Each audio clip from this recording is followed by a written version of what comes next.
Jemaat yang dikasihi Tuhan, pemberita firman beserta penatua dan diakan bertugas mengucapkan selamat hari Minggu bagi Bapak, Ibu, dan saudara semua.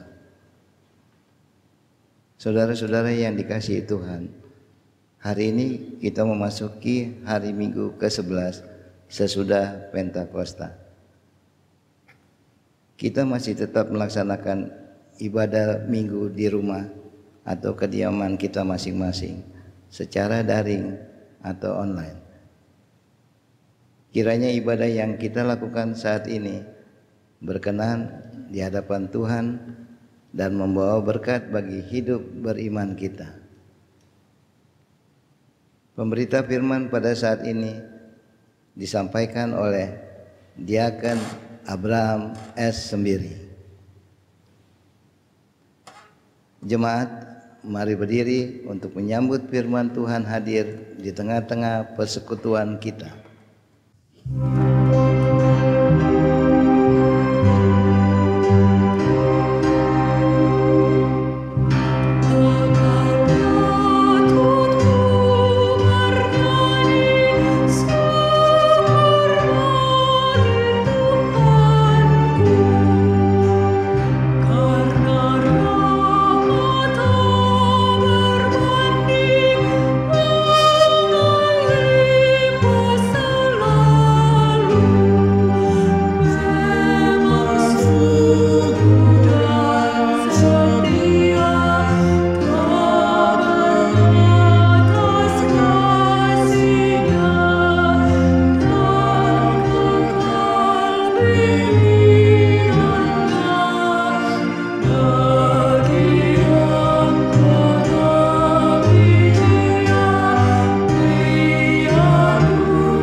Bapak, Ibu, dan sidang jemaat yang kekasih, mari kita tahbiskan ibadah kita.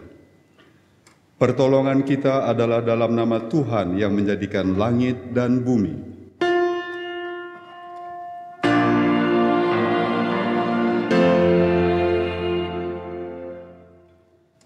Nats pembimbing dalam ibadah kita pagi hari ini terambil dari Kisah Rasul 28, ayatnya yang ke-28, menyatakan demikian. Sebab itu kamu harus tahu bahwa keselamatan yang daripada Allah ini disampaikan kepada bangsa-bangsa lain dan mereka akan mendengarnya. Terimalah salam. Kasih karunia dan damai sejahtera dari Allah, Bapa kita, dan dari Tuhan Yesus menyertai kamu. Dan menyertaimu juga.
Jemaat dengan rasa sesal dan malu dan dengan kerendahan hati, marilah mengaku akan dosa-dosa kita dan memohon pengampunan daripadanya.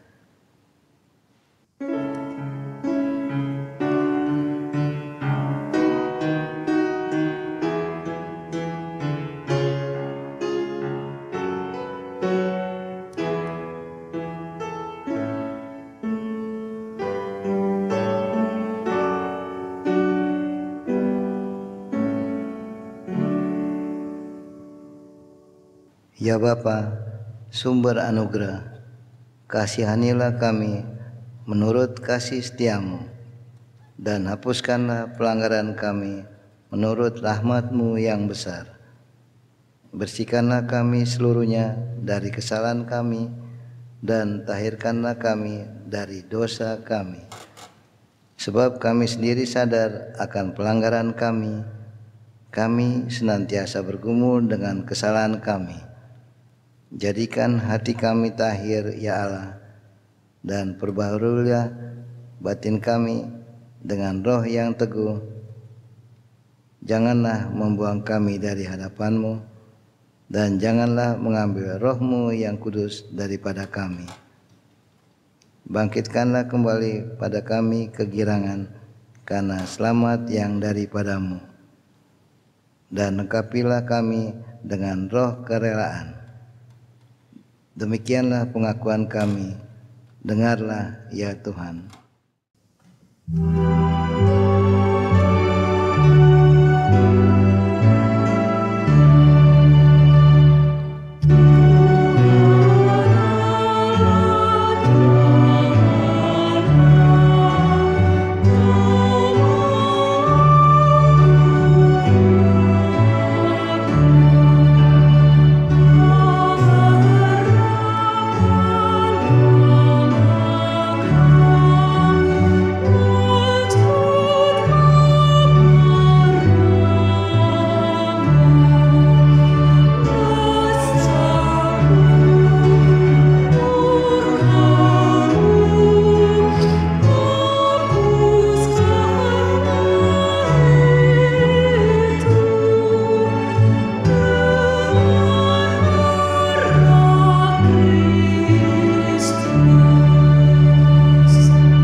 kepada setiap orang yang telah mengaku dosa dan bertobat, disampaikan berita anugerah pengampunan, seperti tertulis dalam 1 Yohanes 1 ayat 9 yang menyatakan, "Jika kita mengaku dosa kita, maka Ia adalah setia dan adil, sehingga Ia akan mengampuni segala dosa kita dan menyucikan kita dari segala kejahatan."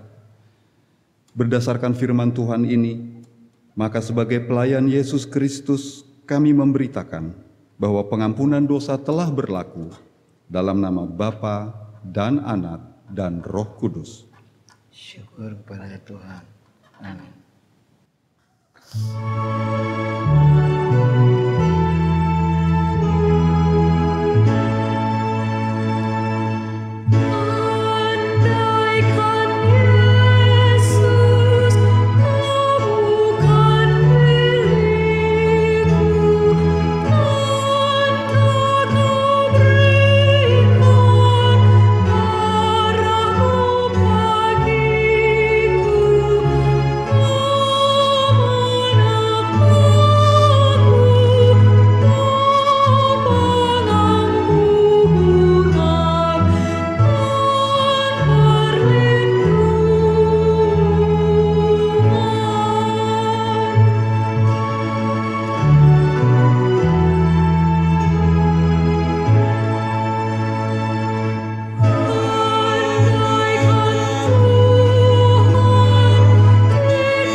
Sidang jemaat, marilah kita berdiri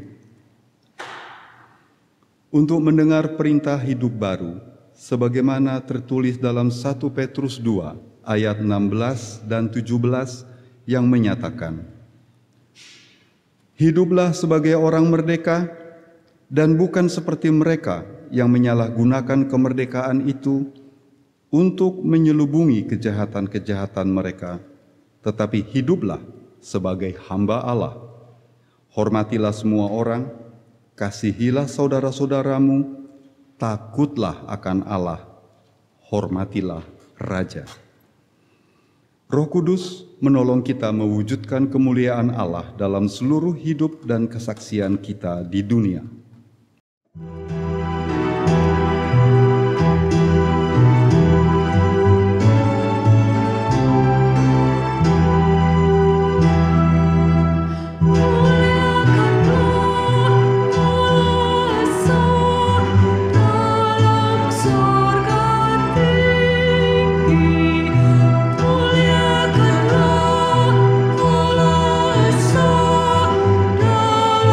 Surga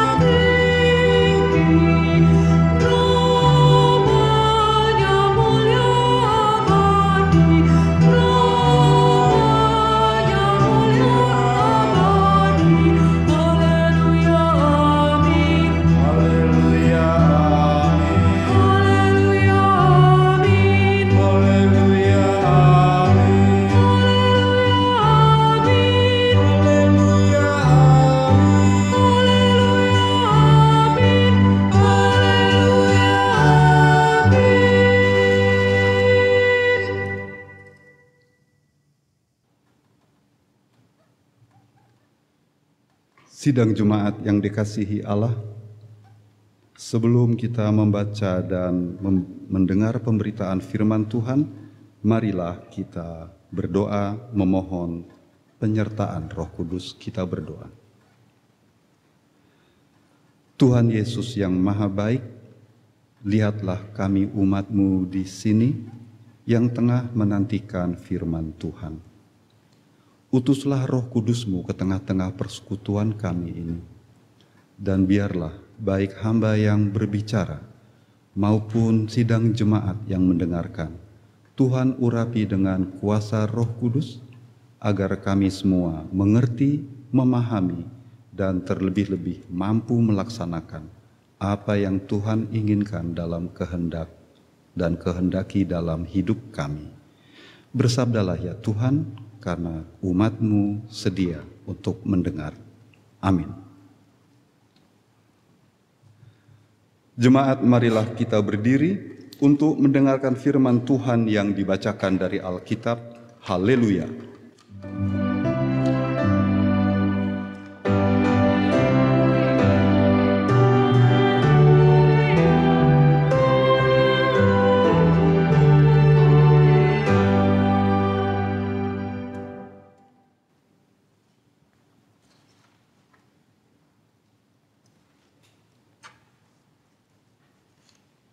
Bacaan Alkitab hari ini terambil dari Kisah Para Rasul 28 ayat 17 sampai dengan 29 yang menyatakan, 3 hari kemudian Paulus memanggil orang-orang terkemuka bangsa Yahudi, dan setelah mereka berkumpul, Paulus berkata, "Saudara-saudara, meskipun aku tidak berbuat kesalahan terhadap bangsa kita atau terhadap adat istiadat nenek moyang kita, namun aku ditangkap di Yerusalem dan diserahkan kepada orang-orang Roma.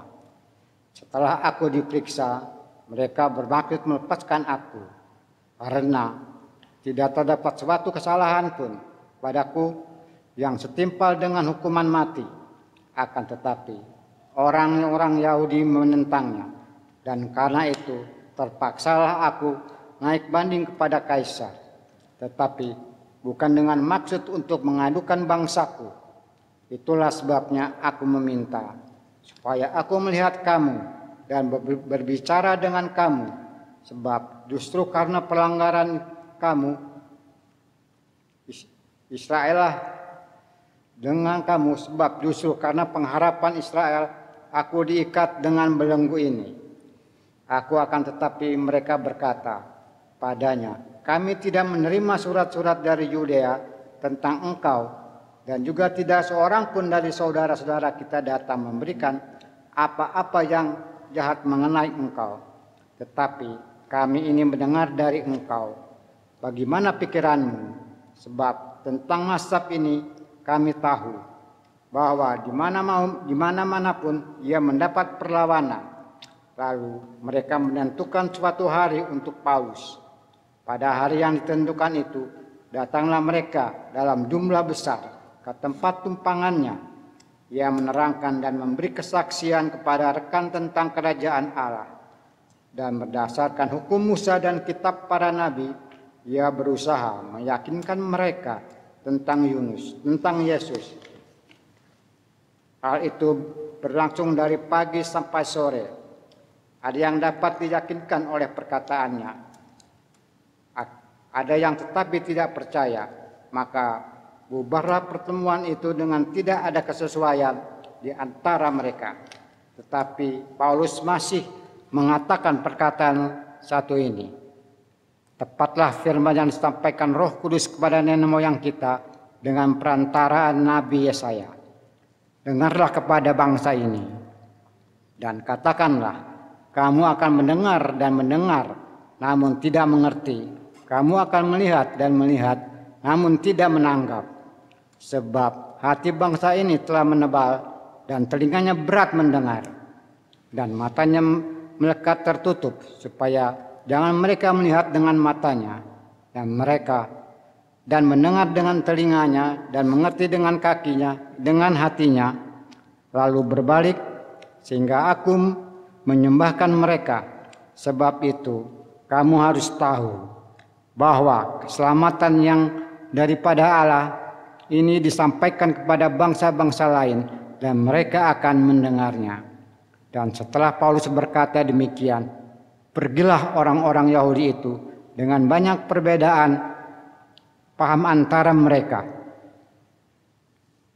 Demikianlah pembacaan Alkitab. Hendaklah firman Tuhan dengan segala kekayaannya diam di antara kamu dan ucaplah syukur kepada Allah.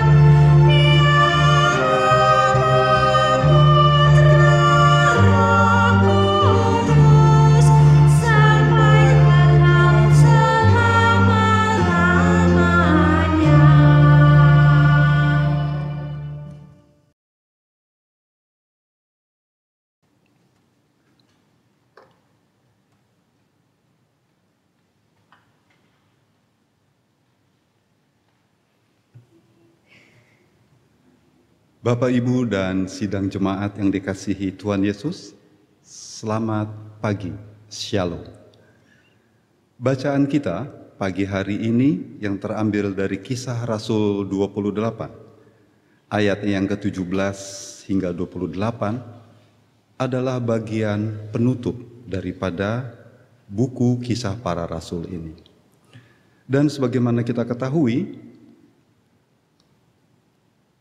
penulis Kisah Para Rasul ini diyakini oleh ditulis oleh Rasul Lukas.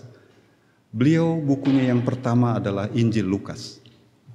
Injil Lukas ini menceritakan Tuhan Yesus sebagai tema sentral, pokok dari semua cerita di Injil Lukas, mulai dari kelahirannya, bahkan pra-kelahirannya diceritakan oleh Lukas, sampai dengan dia naik ke sorga.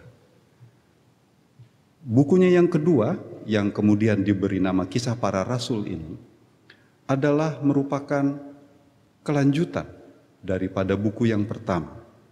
Hanya saja di buku pertama diceritakan Yesus naik ke sorga di pasal 1 dari Kisah Para Rasul. Dan sesudah Kisah Para Rasul ini selesai dengan pasalnya yang pertama, di pasal kedua diceritakan turunlah Roh Kudus kepada murid-murid Yesus. Sehingga sepeninggal Yesus, Kisah Para Rasul ini menceritakan mengenai perjuangan para murid, mengenai bagaimana mereka yang tadinya orang biasa, yang tadinya nelayan, bukan siapa-siapa, kemudian karena kuasa Roh Kudus yang diturunkan, dicurahkan bagi mereka semua, mereka sanggup berbuat, berkata-kata, dan bertindak seperti apa yang dilakukan Tuhan Yesus, seperti yang diceritakan di kitab Injil Lukas.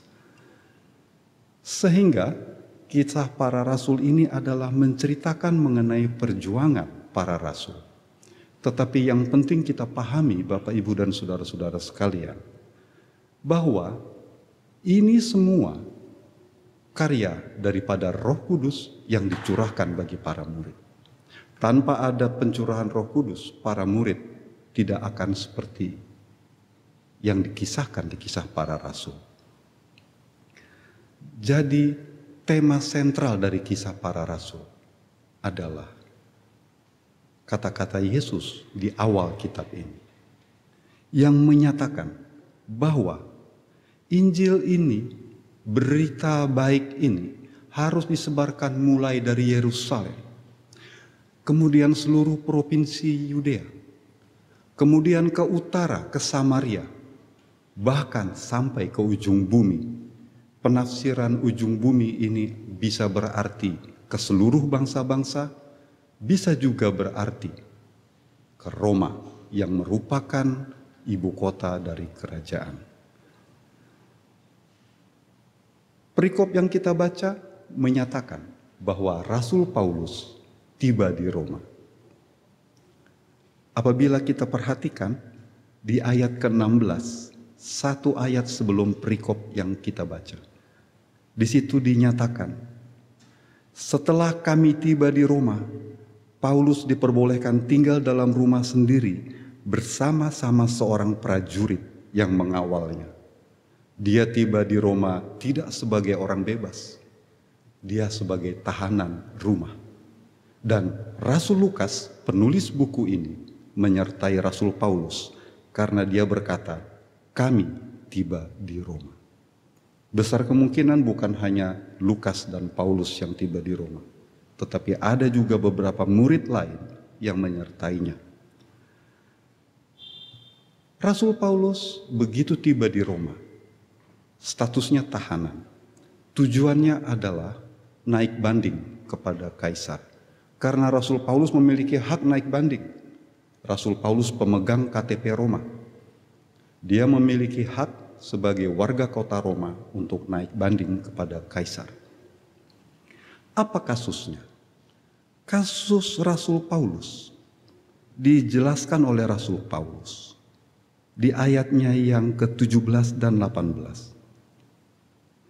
Di Yerusalem Rasul Paulus dianggap sebagai pengacau dan memiliki kesalahan yang besar sehingga layak dihukum mati. Dan yang penting, ayat 18.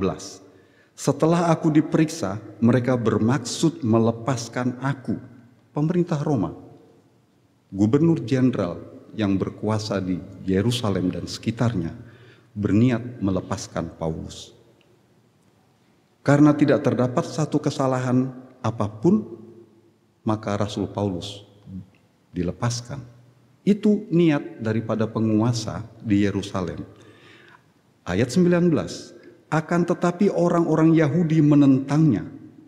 Dan karena itu, gubernur jenderal tidak bisa memutuskan. Terpaksalah Rasul Paulus naik banding kepada Kaisar. Itulah sebabnya Rasul Paulus tiba di Roma. Peristiwa ini mirip dengan peristiwa 25 tahun yang lalu kira-kira, di mana Yesus diperhadapkan dengan Pontius Pilatus. Pontius Pilatus tidak menemukan kesalahan apapun pada diri Yesus dan berniat melepaskannya. Tapi Imam Besar Kayafas, para rabi, orang-orang Yahudi itu berteriak-teriak, salibkan dia. Itu yang dialami Yesus. Sehingga orang Yahudi dianggap sebagai penyebab daripada hukuman mati Yesus. Rasul Paulus mengalami nasib yang sama. Tetapi beruntungnya Rasul Paulus memiliki KTP Roma, sehingga ia berhak untuk naik banding kepada Kaisar. Dan dia hanya dikawal satu orang prajurit. Walaupun dibelenggu, statusnya tahanan, tapi dia tahanan rumah. Sehingga ia boleh menerima tamu. Rasul Paulus dengan sengaja memanggil tua-tua orang Yahudi di Roma. Orang Yahudi ada di mana-mana, Bapak, Ibu, dan saudara-saudara. Mereka bangsa yang kosmopolitan. Mereka bisnismen tangguh. Di mana tanah mereka berada, di situ mereka berusaha. Di Roma, pimpinan Yahudi ini dipanggil oleh Rasul Paulus. Kenapa kalian masih menentang saya? Itu yang ingin dipertanyakan. Tua-tua Yahudi yang ada di Roma berkata, dari Yerusalem kami tidak mendapat kabar yang buruk soal kamu. Tetapi kami ingin tahu, apa yang kamu ajarkan? Kok ajaranmu ini ditentang di mana-mana? Memang betul Bapak, Ibu, dan saudara-saudara, di Efesus, di Kolose, di Antioquia, kota-kota di mana Paulus mendirikan jemaat, selalu ada orang Yahudi yang menentangnya. Karena itu para tua-tua di Roma ini ingin bertanya kepada Rasul Paulus, yang kamu ajarkan itu apa? Lalu Rasul Paulus berkata, kalau saya hanya menjelaskan kepada para tua-tua tidak cukup, kumpulkan orang Yahudi Roma sebanyak mungkin. Maka hari ditetapkan dan kumpullah mereka. Maka Rasul Paulus menjelaskan mengenai ajaran Kristen. Tidak dijelaskan detailnya oleh Rasul Lukas di dalam pasalnya yang terakhir ini. Tetapi kesaksian Rasul Lukas, Rasul Paulus berbicara tentang kerajaan Allah berdasarkan hukum Musa dan kitab para nabi dan berusaha meyakinkan mereka tentang Yesus. Bahwa Yesus itu adalah Tuhan, itu yang diyakini Rasul Paulus. Hal itu berlangsung dari pagi sampai sore. Orang begitu banyak. Tentu Rasul Paulus tidak berkhotbah sendirian. Ada tanya jawab, ada diskusi, dan mungkin ada perbantahan. Kemudian setelah sore hari dikatakan bahwa pertemuan itu bubar. Tetapi mereka masih terpecah pendapatnya. Ada yang percaya, ada yang tidak percaya. Sehingga Rasul Paulus mengutip Nabi Yesaya yang berkata, kamu akan mendengar dan mendengar, tetapi tidak mengerti. Kamu akan melihat, tetapi mata itu tidak mendapatkan pemandangan apapun. Bangsa yang tegar tengkuk. Itu kesimpulannya, bahwa orang-orang Yahudi ini tidak sepakat. Sebagian menerima Yesus, sebagian tidak. Karena itu Bapak, Ibu, dan saudara-saudara, di ayat ke-28, sebab itu kamu harus tahu bahwa keselamatan yang daripada Allah ini disampaikan kepada bangsa-bangsa lain, dan mereka akan mendengarnya. Dan itulah yang terjadi. Dengan sengaja, Rasul Lukas menulis kitabnya ini dengan penutup yang tidak happy ending. Fakta dan kenyataan bahwa orang Yahudi tidak menerima sepenuhnya Injil, kabar baik tentang Yesus Kristus itu. Tetapi bangsa-bangsa lain diberkati, menerima dan percaya akan Tuhan kita, Yesus Kristus itu. Sehingga cara berpikir orang Kristen semenjak zaman Rasul Paulus ini menjadi sesuatu yang universal. Bahwa berita baik tentang Yesus Kristus ini bukan hanya untuk lingkungan kita. Demikian juga kita, warga jemaat dewasa ini, segala kabar baik tentang Tuhan kita Yesus Kristus tidak hanya melulu untuk jadi konsumsi kita orang gereja, warga jemaat ini, tembok-tembok orang-orang yang berada di luar tembok gereja juga perlu mendengarkan kabar sukacita ini. Karena kita harus keluar dari Yudea, kita harus keluar melebihi Samaria, bahkan sampai ke ujung bumi. Itu yang dipesankan sebetulnya oleh kisah para rasul. Dari begitu banyak peristiwa, begitu banyak mujizat yang dilakukan Petrus, yang dilakukan Rasul Paulus. Intinya itu, membuat semua bangsa menjadi murid Tuhan Yesus. Bapak, Ibu, dan saudara-saudaraku yang kekasih, Rasul Paulus menyatakan kebenaran, tetapi orang-orang Yahudi tidak percaya bahwa itu adalah kebenaran. Apabila kita berbicara tentang kebenaran firman Tuhan, kita akan melihat sesuatu tentang kebenaran itu. Begitu banyak ahli filsafat dari zaman ke zaman, Plato, Socrates, Aristoteles, berbicara tentang kebenaran. Malah ada para filsuf di abad 18 yang berkata tidak ada itu kebenaran. Kebenaran itu relatif adanya. Kebenaran itu menurut siapa yang ngomong. Kebenaran itu menurut siapa yang menanggapi. Dan kasus per kasus. Tapi kita punya Alkitab yang menjelaskan bahwa kebenaran itu adalah Yesus sendiri. Mungkin Bapak, Ibu, dan Saudara yang kekasih pernah mendengar sebuah ayat yang sangat populer dari Injil Yohanes. Yohanes 14 ayat yang ke-16. Yohanes 14 ayat 16.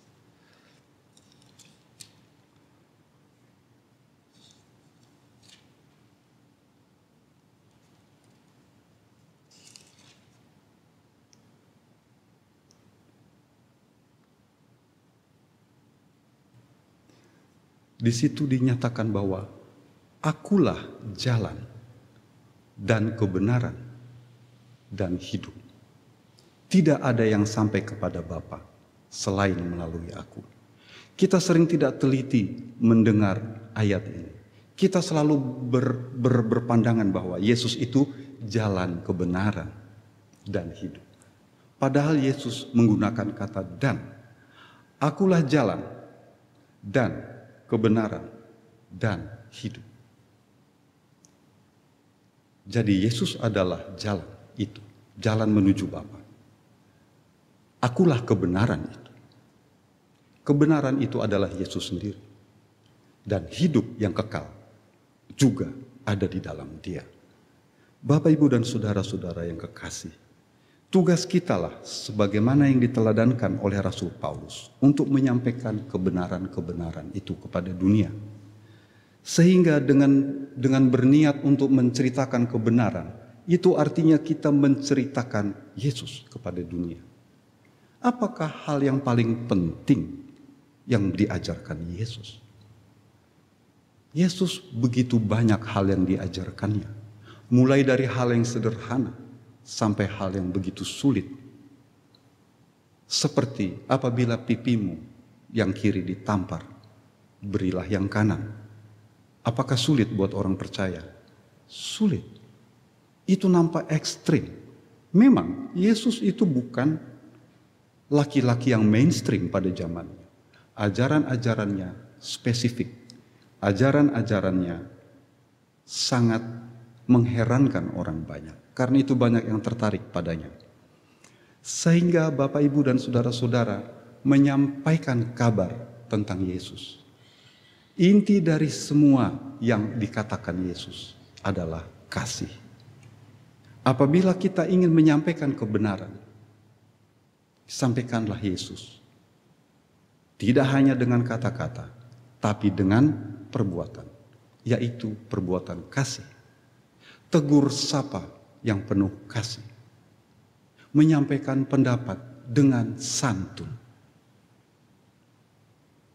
Kemudian, menghargai lawan bicara kita. Menjaga perasaan orang lain lebih dari kita menjaga perasaan kita diri sendiri. Dengan demikian, kita menyampaikan Yesus kepada dunia. Kepada semua orang yang berjumpa dengan kita. Dengan berakhirnya kitab Kisah Para Rasul ditulis oleh Rasul Lukas ini.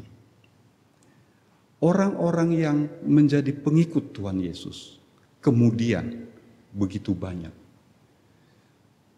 Rasul Lukas sengaja tidak menutup kitabnya. Dia biarkan kitab ini dengan kesimpulan yang terbuka. Tugas kita lah di zaman dewasa ini untuk melanjutkan karya-karya Rasul Paulus yang besar itu.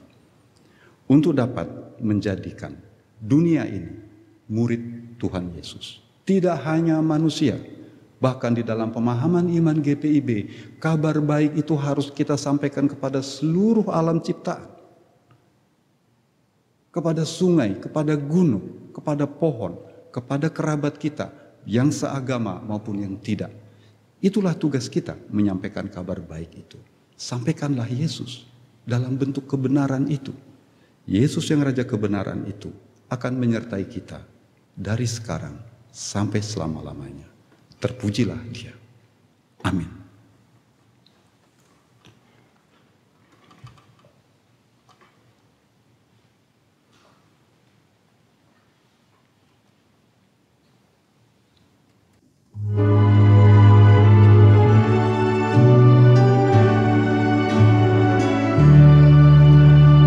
Taat setia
Jemaat yang kekasih, bersama-sama dengan orang percaya di segala zaman dan tempat, marilah kita bangkit berdiri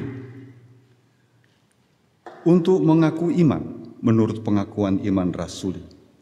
Dengan hati dan mulut, masing-masing kita berkata, Aku percaya kepada Allah, Bapa yang Maha Kuasa, Halik langit dan bumi, dan kepada Yesus Kristus, anaknya yang tunggal Tuhan kita, yang dikandung daripada Roh Kudus, lahir dari anak darah Maria, yang menderita di bawah pemerintahan Pontius Pilatus, disalibkan, mati dan dikuburkan, turun ke dalam kerajaan maut.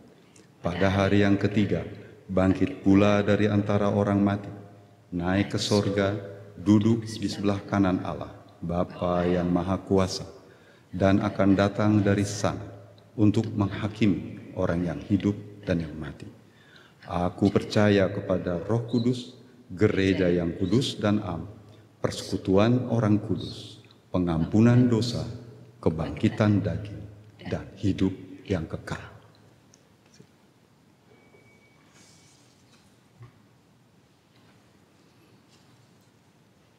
Jemaat, marilah kita menaikkan syafaat kita.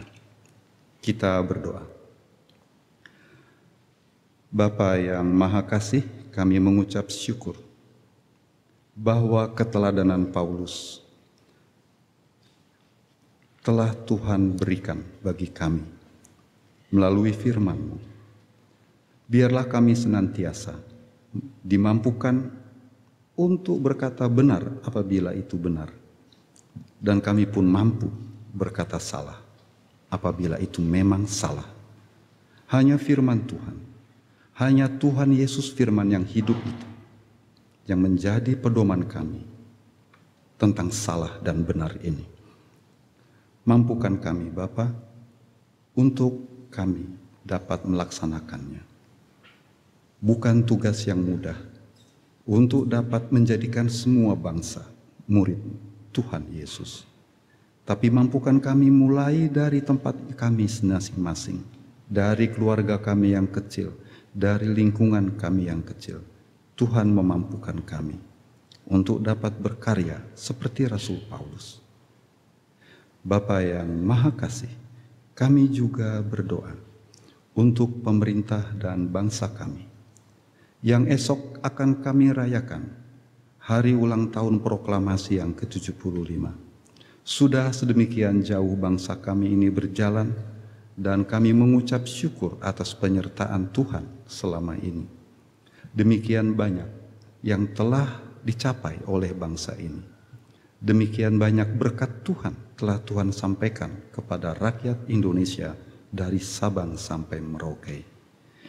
Kami berdoa untuk Presiden Joko Widodo, para menteri, para pimpinan TNI, polisi, para kepala daerah, hingga RT dan RW. Berkati mereka ya Tuhan, berikan mereka hikmat dan kebijaksanaan. Jangan biarkan ada perpecahan di dalam bangsa kami. Jangan biarkan para perusuh merusuh rencana kerja yang telah dengan baik disusun oleh pemerintahan kami. Dan biarlah Tuhan tetap menaungi kami sebagai warga negara sekaligus sebagai warga gereja, agar kami taat kepada pemerintah kami. Kami senantiasa melaksanakan apa yang telah digariskan, dan kami tidak melanggar hukum-hukum dan peraturan yang telah mereka atur. Bapa yang Maha Kasih, kini kami ingin berdoa untuk warga jemaat kami yang berada dalam kelemahan tubuh, dalam perawatan dan pemulihan. Kami berdoa untuk Ibu S. Laimadi, sektor 1 dalam perawatan di rumah. Ibu Rusdiwi Harantung, juga dalam perawatan di rumah. Bapak J.A. Lasamahu, dalam perawatan di rumah. Ibu Doli Pinaria, sektor 1 dalam perawatan di rumah. Ibu J. Nahumuri, dalam perawatan di rumah. Ibu M. Sakwarela, sektor 3 dalam perawatan di rumah. Ibu Mary Lauhena Pesi, dalam perawatan di rumah. Bapak Traju Trisna dalam pemulihan kesehatan. Nyonya Sandra Langitan sektor 4 dalam perawatan di rumah. Bapak Cyril Parera yang sudah pulang dari rumah sakit dalam perawatan di rumah. Ibu DP Siahaya dalam perawatan di rumah. Ibu JRE Kaligis dalam perawatan di rumah. Bapak Jonathan Aritonan dalam perawatan di rumah. Bapak Charles Kue dalam perawatan di rumah. Bapak John Samalo dalam perawatan di rumah. Bapak SD Manafe, Nyonya Julia Wowor, Bapak Hananta Boga, dan Bapak Susito Kasan Prawiro dalam perawatan di rumah. Kami berdoa kepada mereka semua ya Bapak. Banyak yang masih berusia muda, tapi banyak yang sudah berusia lanjut. Para kekasih kami ini sungguh kami rindukan. Kami telah lama tidak bertatap muka dan berjumpa dengan mereka. Pada suatu hari nanti, sesudah masa pandemi ini berakhir, kami merindukan mereka semua dapat berkumpul bersama kami di rumah ibadahmu ini. Bapa yang Maha Kasih, kami juga berdoa untuk sukacita dan panjang umur yang telah Tuhan berikan kepada Ibu Ani Emalonda yang berulang tahun 17 Agustus esok. Ibu Jili Pelamonia pada tanggal 19 Agustus. Saudara Henry Metiari, Nona Esther Fani Shalomita, Bapak Indra Saputra yang berulang tahun pada 20 Agustus, juga Ibu Nurmala Tarigan. Nona Natasha Pelamonia yang berulang tahun pada tanggal 21 Agustus. Ibu Rosia Mumbunan berulang tahun pada 22 Agustus. Dan Nona Dewi Buana Dewi yang berulang tahun pada tanggal 22 Agustus. Sungguh umur manusia hanya Tuhan yang tahu. Tuhan yang memiliki jalan hidup kami. Biarlah Tuhan memberikan panjang umur kepada para kekasih kami yang Tuhan tambahkan 1 tahun usianya ini. Dan biarlah kiranya Tuhan yang membimbing langkah mereka, dan Tuhan tidak membiarkan mereka goyah sekalipun cobaan hidup menantang di depan. Bapa yang Maha Kasih, kami juga berdoa bagi kami semua yang sedang melipat tangan kami. Ada mungkin di antara kami masih memiliki kerinduan-kerinduan yang belum Tuhan kabulkan. Kami memiliki harapan-harapan yang sampai hari ini belum kesampaian. Bapa yang Maha Kasih, Dikaulah yang tahu apa yang kami rindukan. Hanya Dikau yang mengetahui jalan hidup kami di depan. Banyak sekali permohonan yang kami minta Bapa, tetapi jangan kehendak kami yang jadi, kehendak-Mu sajalah, karena kehendak-Mu itulah yang terbaik bagi hidup kami. Kami juga mengucapkan syukur kepadamu bahwa Tuhan telah menyertai keluarga Sahu Silawane di dalam kepergian ke rumah Bapak Ibu Sarte Sahu Silawane pada hari Minggu yang lalu. Tuhan menyertai keluarga ini di dalam segala prosesi ibadah dan pemakaman.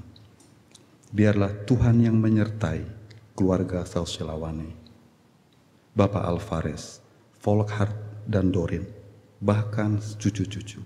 Tuhan yang menyertai. Tuhan memberikan kekuatan. Bapa yang Maha Kasih, inilah doa yang kami sampaikan. Begitu banyak yang masih belum dapat kami ucapkan, tetapi Tuhan yang tahu apa isi hati kami. Dan kami semuanya memohon kiranya Tuhan senantiasa menyertai jalan hidup kami di dalam 1 pekan mendatang ini. Biarlah Tuhan yang memberikan kami petunjuk, memberikan kami jalan, agar kami senantiasa berjalan lurus di dalam kehendak Tuhan. Ya Tuhan, dalam pengasihan-Mu kami mohon. Dengarkanlah doa kami. Peliharalah kami dalam kasih Tuhan Yesus, Juru Selamat yang telah mengajarkan kami berdoa. Bapa kami yang di sorga, dikuduskanlah namamu. Jadilah kehendak-Mu, dan kehendak-Mu di bumi seperti di sorga. Berikanlah kami pada hari ini makanan kami yang secukupnya. Dan ampunilah kami seperti kami mengampuni orang yang bersalah pada kami.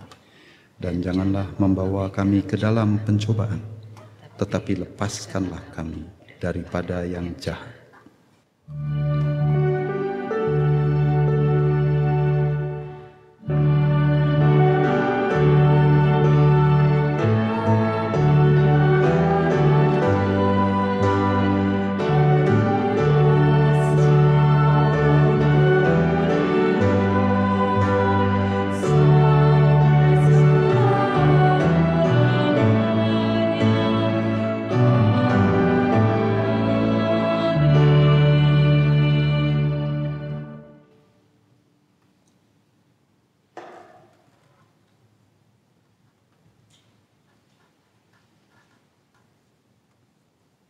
Jemaat Tuhan, kini saatnya kita memberikan persembahan syukur bagi Tuhan. Seperti firman dalam 2 Korintus 9 ayat 7 yang menyatakan, hendaklah masing-masing memberikan menurut kerelaan hatinya, jangan dengan sedih hati atau karena paksaan, sebab Allah mengasihi orang yang memberi dengan sukacita. Tuhan Yesus memberkati saudara dan persembahan saudara.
Jemaat yang diberkati Tuhan, mari berdiri untuk menyerahkan persembahan ini kepada Tuhan dalam doa syukur secara berbalasan. Kita berdoa.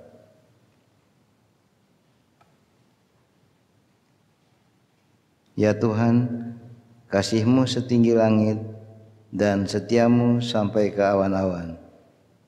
Seluruh hidup kami dipenuhi dengan kasih-Mu dan melimpah dengan berkat-Mu. Kepadamu kami serahkan persembahan ini sebagai tanda setia kami yang selalu hidup di dalam kasih-Mu. Dalam nama Yesus, terimalah syukur kami. Ya Kristus Tuhan kami bersyukur dan memuji nama-Mu, karena Engkau selalu setia dan mengasihi kami. Terimalah tanda kasih kami melalui persembahan ini, ya Tuhan, serta urapi majelis jemaat agar mengelola dan menggunakannya sesuai kehendak-Mu dan untuk pekerjaan memuliakan nama-Mu. Amin. Mohon perhatian jemaat untuk mendengarkan penekanan warta jemaat minggu ini. Ucapan terima kasih Majelis bertugas beserta seluruh warga jemaat GPB Shalom di DKI Jakarta yang mengikuti ibadah ini secara online mengucapkan terima kasih atas pelayanan Bapak Diaken Abraham Sembiring dalam ibadah hari ini. Kiranya Tuhan Yesus Kristus senantiasa memberkati Bapak dan keluarga serta pelayanannya. Untuk beberapa warta dapat jemaat lihat dalam tayangan berikut ini.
Terima kasih atas persembahan warga jemaat maupun simpatisan untuk menunjang pelayanan, kesaksian dan persekutuan di GPB Jemaat Shalom di DKI Jakarta.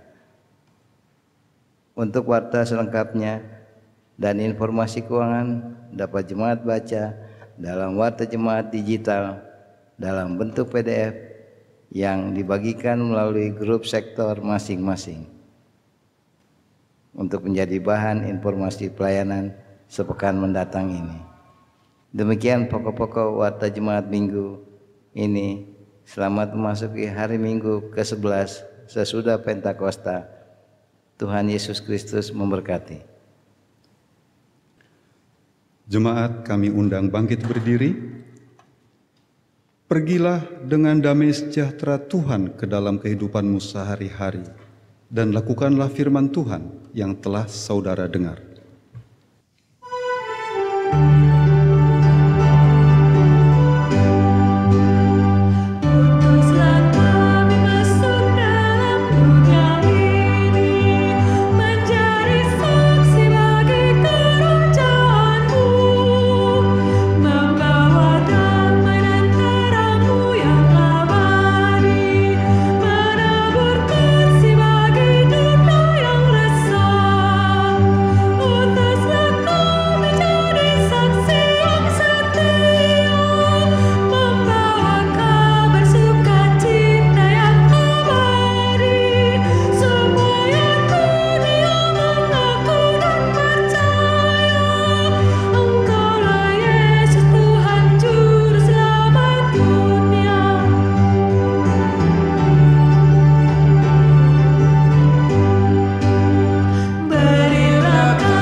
Arahkanlah hati dan pikiranmu kepada Tuhan, serta terimalah berkat-Nya.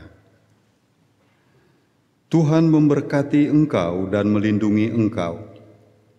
Tuhan menyinari engkau dengan wajah-Nya dan memberi engkau kasih karunia. Tuhan menghadapkan wajah-Nya kepadamu dan memberi engkau damai sejahtera.